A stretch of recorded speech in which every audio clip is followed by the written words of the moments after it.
number one podcast in Sabah. Legit! Promoting Tarap, Poso and Amplang to the next level. This is Kinabalu Podcast. Baik, podcast ini dibawakan khas kepada anda oleh the Third Global Agritech Summit 2024.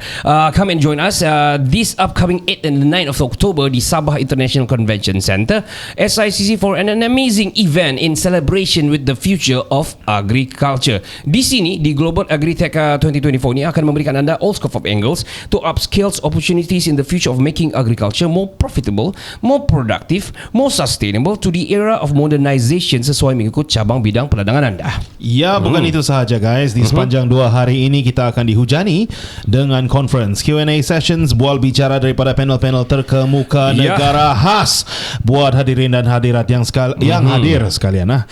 Tidak lupa juga kita ada booth-booth yang padat dengan pameran serta knowledge yang tersedia oleh para peserta pameran di Gates 2024. Selain itu juga kita ada showcase, demonstrasi dan peluang meluaskan networking kita antara satu pengusaha ke pengusaha yang lain. Jadi jangan lepaskan peluang ini dengan mendaftar penyertaan anda sekarang. Dan untuk mengetahui lebih lanjut lagi, terus saja layari www.globalagritechsummit.com atau email mereka di info@globalagritechsummit.com, dan juga anda boleh direct WhatsApp mereka di 012 335 5067. Pangkis Kihoi. Like a lonely stream, I keep running towards a dream. Moving on, moving on. Like a branch on a tree, I keep reaching to be free. Moving on, moving on. Assalamualaikum warahmatullahi wabarakatuh. Saya Ricardo. Saya Kenny. Saya Razman. Ya, kami dari Kinabalu Podcast, the number one podcast in Sabah. Super legit. Dan apa yang sedang berlaku sekarang, kita bertemu di season yang terkini, season 16, episod yang kedua maybe I forgot. think so. Terlalu banyak episod Kinabalu Podcast ni sebenarnya. More than 500 episodes up until now. We are coming to the 5th year sudah.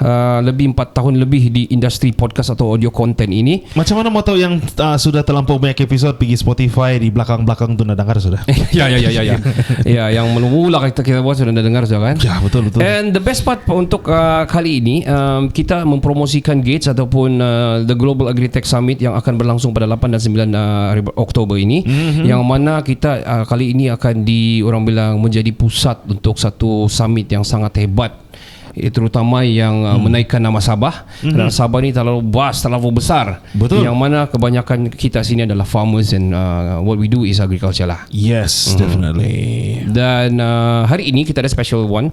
Kita tidak mau intro terlalu panjang sebenarnya, sebab kita ada guest kita di sini dan kita ada invited podcaster juga. Kita ada Razman. Man, apa kabar Man?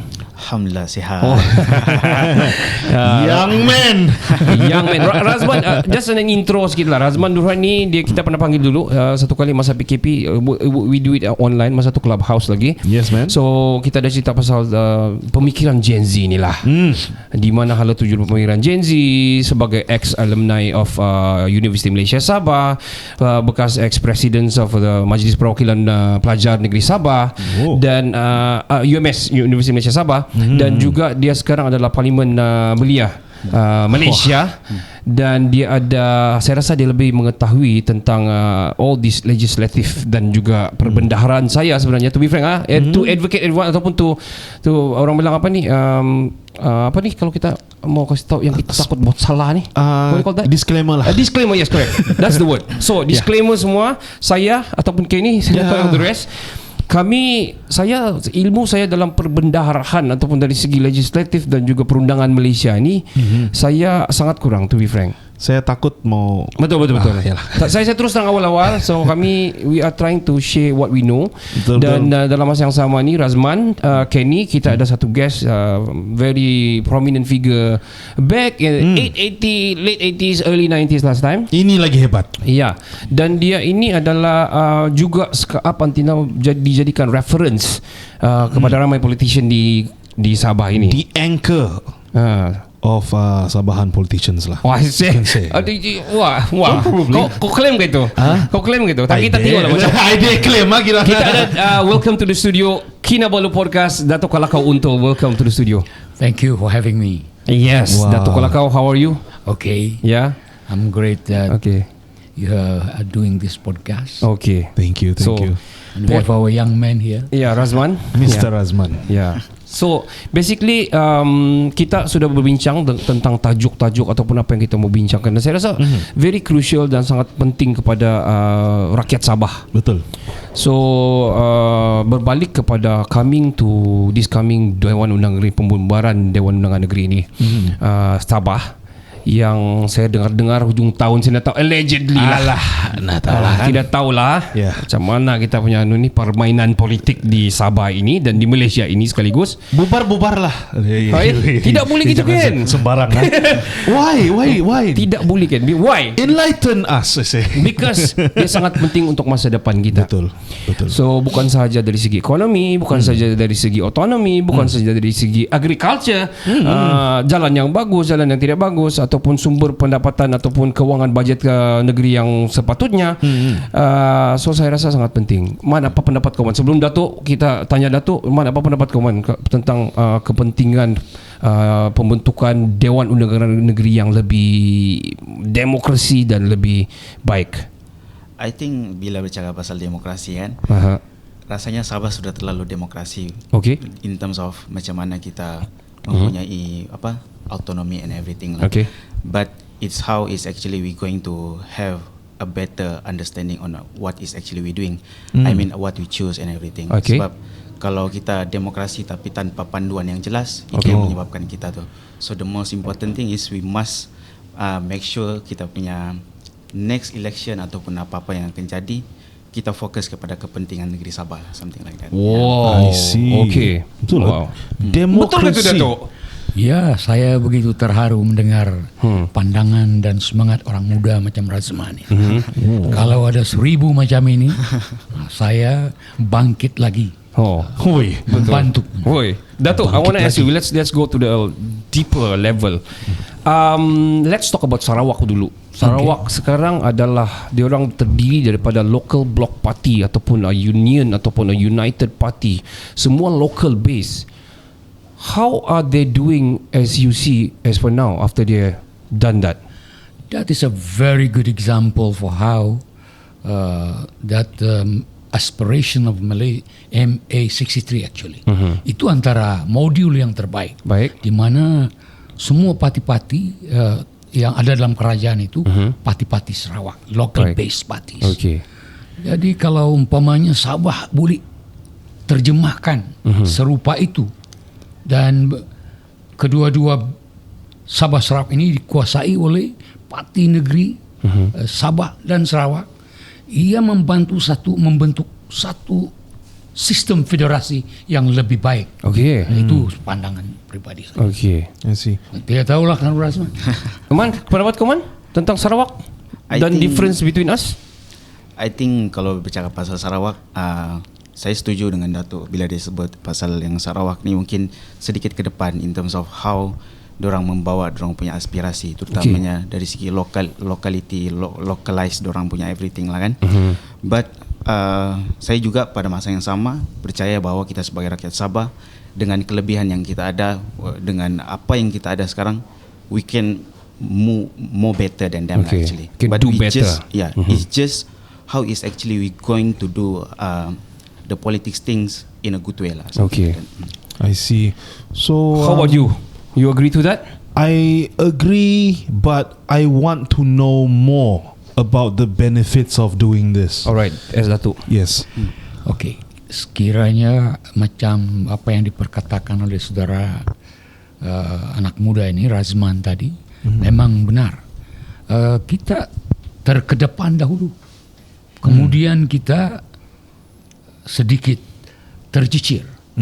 Bukan lagi sedikit, jauh tercicir. Yeah.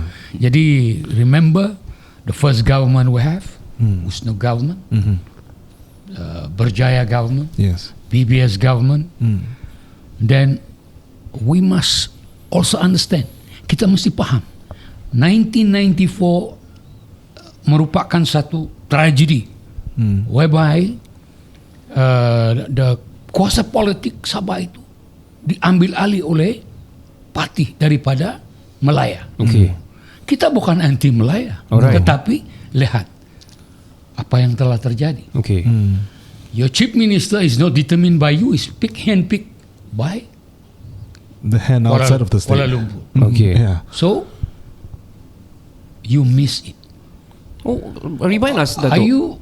Adakah kita sekarang ini tahun 1994 mau ambil alih pemerintahan di Sabah? But by virtue sama ada by divine intervention atau by default, kemudian kuasa politik Sabah kembali kepada parti lokal, maka PRN 17 seperti yang diminta oleh saudara tadi, apa kebaikan dia? PRN 17 ini adalah detik penentuan. Okay. Whereby sama ada bangsa Sabah ini menyadari dengan semangat patriotik mahukan kuasa politik Sabah ini dipegang, diterajui oleh parti-parti Sabah, blok parti Sabah, atau menyerah semula kuasa ini kepada parti Kuala Lumpur. Baik. Itu beza. Remind me, Dato'. 1994. Yes. I do remember banyak orang datang pergi gegar itu pagar istana last time. I do remember that time. Remind me what happened that time. Sikit-sikit. Well, I think the best person to explain this are the leaders now. Okay. Oh, In the pandai. government. Pandai Dato' jawab. Wow, that's good. Gigi was there. All right. Jeffrey Kitingan was there. Was there? Shafi Abdal Was there? Yeah, I remember that. And Masidi was there. Pirate was there. Pairin was there. Semua orang ini masih hidup. But I want to remind, saya memperingatkan, kesemua ini Syafi'i keluar daripada UMNO, Okay. Pandikar keluar daripada UMNO, Okay. Hajiji keluar daripada UMNO, Okay. Dr. Jeffrey Kitingan keluar daripada PKR, I see.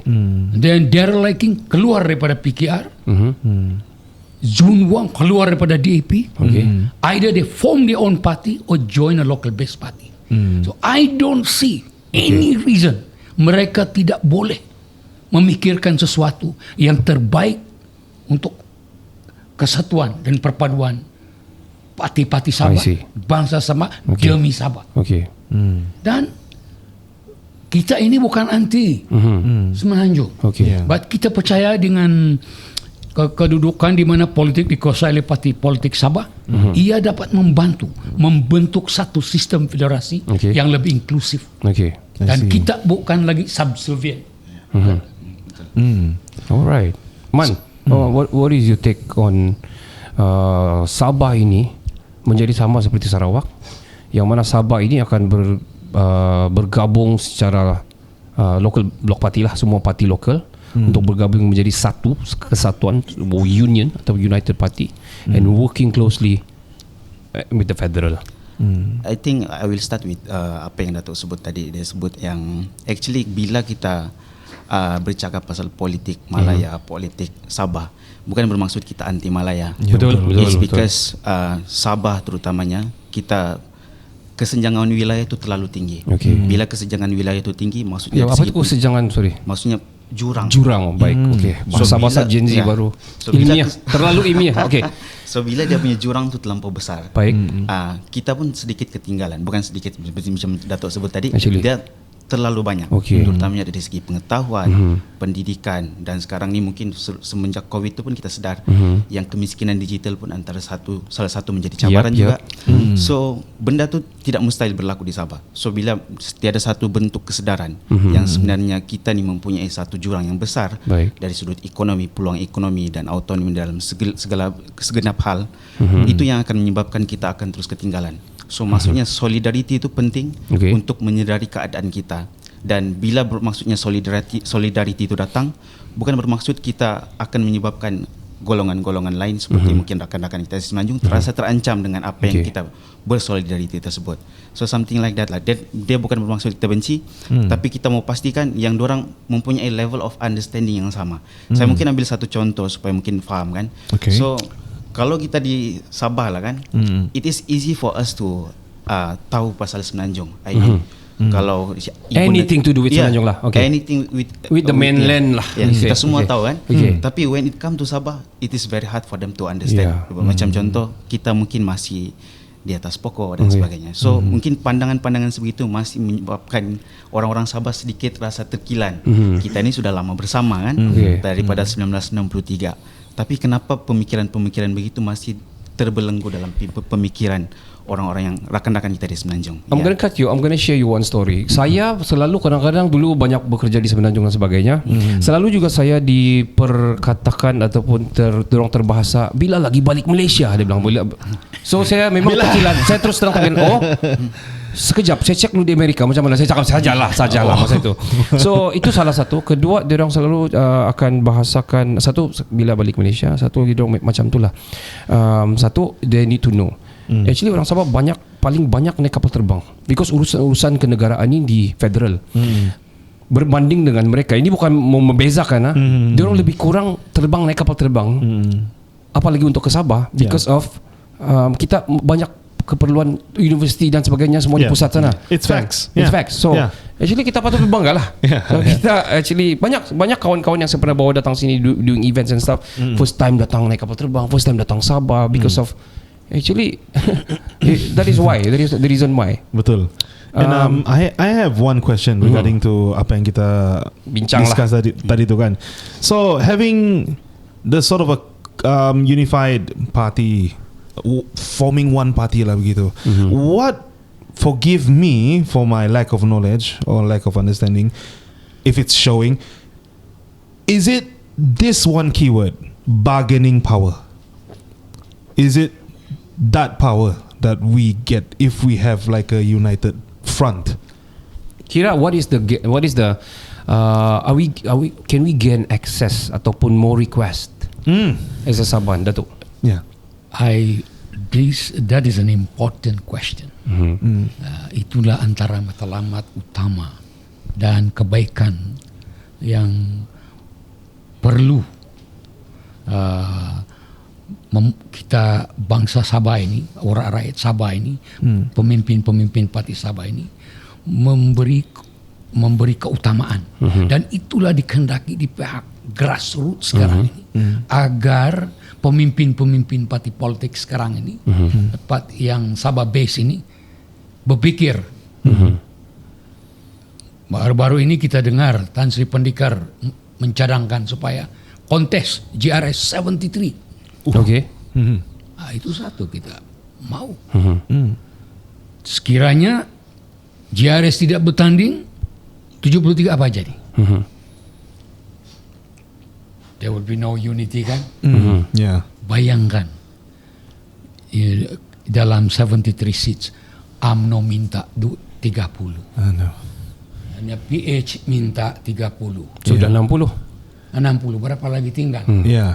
13. Jadi dalam konteks itu mungkin tidak sampai begitulah, tapi in Sekiranya. sekiranya more than 50%, apa jadi dengan Sabah? Still we cannot do that lah. We cannot achieve lah. Yeah. Jadi dalam itu jawaban saya secara indirect kepada soalan tadi. Very smart. Ya, Yeah. nggak bayangkan sampai bila Sabah ini mau dipecah-pecahkan. This is the fundamental, memerlukan pemerhatian rakyat Sabah, pemimpin-pemimpin Sabah from various political parties. I believe they have the experience. I believe they are in the same wavelength. And the ground punya version ini di pihak grassroots, mahu mereka ini memikir sesuatu agar mereka dapat ikuti jejak-jejak modul politik Sarawak. Yes. Jadi saya macam Razman, saudara Razman, anak muda kita pikir tadi, satu ketika Sabah terkedepan. Yes. What happened? Okay, Enough is enough dengan perpecahan, perbelahan di antara kita. Back to basic. We go to be united. Face PRN 17, detik penentuan. Kembalikan kuasa politik Sabah ini kepada parti-parti Sabah. Baik, betul. Mau. I think I agree. Saya sangat bersetuju. But there is a challenge. Okay. Carry on, Dato'. Challenges itu saya dapat memikirkan bahwa yang pertama ialah allocation of seats. Okay. Oh yes.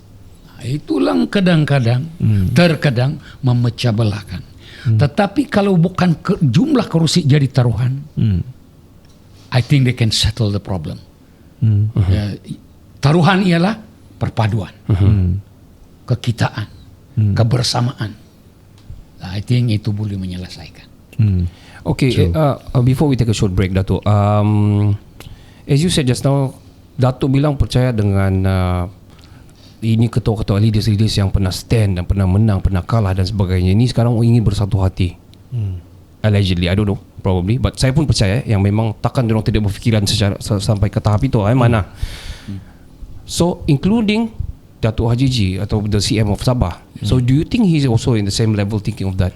I believe he's thinking, and I hope he will take the step. Kerana kalau dia berani tinggalkan UMNO, kalau dia berani tinggalkan PN, bikin dia punya parti, kenapa pula balik lagi? Betul. Itu satu. Alright. Jadi dalam konteks itu, rakyat Sabah mahu sesuatu yang lebih jelas, lebih bulat. Why go back? Forward. Seperti Sarawak. Baik. Man, kau datang daripada Kinabatangan, betul? Ya betul. Kinabatangan dah tumbung Mokhtar kan? Okay. Relax. Okay. So Dato', saya tidak tahu macam mana pembangunan di sana. Saya terus terang saya selalu lalu sana. Saya rasa ramai akan selalu lalu sana. Mungkin ada masalah jalan raya juga. Adalah beberapa shop plots yang saya rasa membangun. Ada beberapa shop plots. Saya tidak tahu infrastruktur yang lain. Masuk kampung saya tidak faham di sana. Okay. Tapi apa kau rasa di tempat kau? Maksudnya rasa tu macam mana? Ya, kau tahu maksud saya ni. Adakah dia adalah UMNO. He stands for UMNO and he won the last one. So how is it by him handling being the assemblyman di sana? Adakah he doing well there sana? What do you think? Before Razman answer, Okay, Dato', you want to answer? I give him saya bagi pencerahan sedikit. Okay. Alright. Bung, semangat ya patriotik dia masih kepada Sabah. Okay. Itu pasal dia bilang autonomy. We want to work together with warisan. Alright. Tapi bila dia cakap warisan, Kuala Lumpur kata, UMNO kata, you are autonomy pentadbiran, but politik we decide. Wow. Okay. Ini bukan cakap. Ini Fakta. Ini yang dinyatakan oleh timbalan presiden. Okay. I don't know kalau saya percaya Razman selaku pemimpin pelajar Dan pengundi di sana? tahu hal ini. Politik we decide. That's like telling people that okay, you can have the cake, but we decide what's the flavor of the cake is. Yeah. You know. I think the answer for Kau that. brengsek. Okay. Man, be truthful, man. Come on. Yeah. Let's go. How's the development there? Just like itulah. how Datuk sebut tadi. Okay. So Datuk Bang is a good person. Yes. Amen. I can say that, yeah. He is a Yeah, good yeah. person. He's cool. But bila kita sebut tadi kan, kita sebut pasal kesatuan dan everything. So dia perlu ada grey area. Okay. Maksud saya macam contoh kan, Kawasan Kelabu. grey area di antara macam saya bagi contoh Okay, lah. alright. Siapa yang patut buat keputusan lah. Okay. Macam contoh in terms of keputusan politik dan sebagainya. Mungkin sebelum ni mungkin untuk parti-parti Malaya dorang diberikan autonomi. Tapi sejauh mana autonomi itu memberikan kebebasan kepada dorang untuk membuat keputusan. Baik. So saya rasa mungkin salah satu faktor yang menyebabkan mungkin Kinabatangan menjadi sedemikian rupa pun mungkin disebabkan apa yang kita sebut sebagai mungkin disebabkan perpecahan yang mungkin segregasi in terms of kuasa and everything. Baik. Itu yang menyebabkan Kinabatangan mungkin diletakkan dalam tangga-tangga yang mungkin agak Mundur mengecewakan lah. Ya, kira begitunya lah. Bagus jawapan Sila Azman ni. Playing safe. Tapi dah Muhammad, nanti kita tanya di part yang kedua. We're gonna take short break Dato'. After this we got another guest. Sebelum Dato' balik to the third part, this is gonna be interesting for sure. Podcast ini dibawakan khas pada anda oleh the Third Global Agritech Summit 2024. Come and join us at this upcoming 8th and 9th of October at Sabah International Convention Center SICC for an amazing event in celebration with the future of agriculture. Di sini Global Agritech 2024 ini memberikan anda all scope of angles to upskill opportunities in the future of making agriculture more profitable, more productive, more sustainable to the era of modernization sesuai mengikut cabang bidang peladangan anda. Ya, bukan itu sahaja. Di sepanjang 2 hari ini kita akan dihujani dengan conference, Q&A sessions, bual bicara daripada panel-panel terkemuka negara khas buat hadirin dan hadirat yang hadir. Tidak lupa juga kita ada booth-booth yang padat dengan pameran serta knowledge yang tersedia oleh para peserta pameran di Gates 2024. Selain itu juga kita ada showcase, demonstrasi dan peluang meluaskan networking kita antara satu pengusaha ke pengusahaan yang lain. Jadi jangan lepaskan peluang ini dengan mendaftar penyertaan anda sekarang. Untuk mengetahui lebih lanjut lagi, terus saja layari www.globalagritechsummit.com atau email mereka di info@globalagritechsummit.com, dan anda juga boleh direct WhatsApp mereka di 012-335-5067. Jangan ke mana-mana, kita akan kembali selepas ini. Hai, saya Felix Agus, penyampai Radio Kumpulan FM. Jangan lupa dengarkan terus Kinabalu Podcast, dan nombor 1 podcast di Sabah.